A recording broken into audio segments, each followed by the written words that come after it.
Guys, the lurgy monster can't be good. Oh, as you can hear, this week unfortunately I've been knocked out with sickness. I blame my nephew. When I babysat him last Friday, he was a snotty little mess. It was not pretty. Yeah, and unfortunately I copped it. So, as a result, I'm going to change things up for this week's video.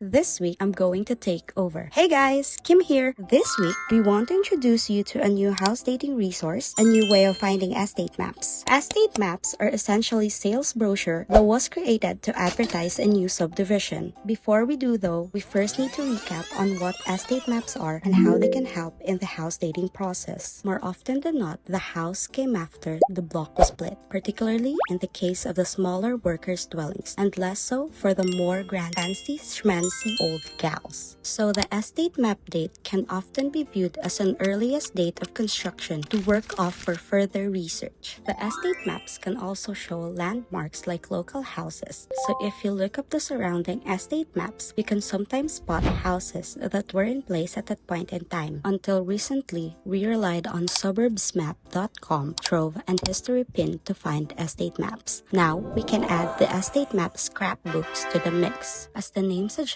these books are a collage of printed estate maps, which have been scanned and hence are available digitally via the estate library. In our experience so far, they go back to 1882, and we have been able to find maps that didn't exist on the other sites. Better quality versions of maps we have found elsewhere, and edited versions that provide additional info.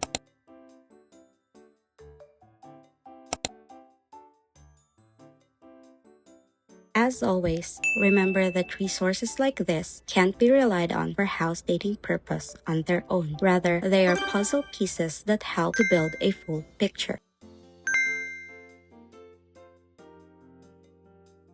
For all you red tape lovers out there, I have one thing to say. Well, no, actually, I've got three.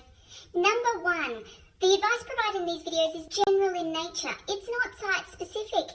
You would be a silly Billy to go and make financial decisions based on this advice without first checking with the town planner. Don't be a silly Billy. Number two, Brisbane town planning is in no way linked to Brisbane City Council. The views expressed in these videos are my own, not council's. So if you don't like them, blame me, not council. Number three, what was my number three? Oh yeah, the views expressed in these videos are accurate at the time of recording. If you're watching this video back 10 years from now, the views may not be so accurate. That's all.